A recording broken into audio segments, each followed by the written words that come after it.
دایناسورها این موجودات شگفت‌انگیز و عظیم‌الجثه به دلایل مختلفی از زمین محو شدند. یکی از اصلی‌ترین دلایل انقراض آنها تغییرات اقلیمی و محیطی بود که در پایان دوره کرتاس رخ داد. این تغییرات شامل کاهش دما، تغییر در سطح دریاها و تغییرات در اکوسیستم‌های گیاهی بود که به طور مستقیم بر زندگی دایناسورها تأثیر گذاشت.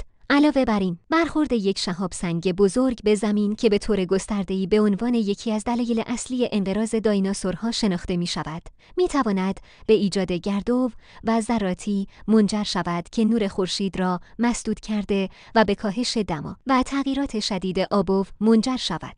این وضعیت باعث شد که گیاهان که پایه‌گذار زنجیره غذایی بودند از بین بروند و در نتیجه دایناسورهای گیاهخوار و به دنبال آن دایناسورهای گوشتخوار نیز از بین بروند. علاوه بر این، فعالیت‌های آتشفشانی نیز می‌تواند به تغییرات اقلیمی و محیطی کمک کرده باشد. این فعالیت‌ها می‌توانند گازهای گلخانه‌ای را آزاد کنند و به تغییرات شدید آب منجر شوند.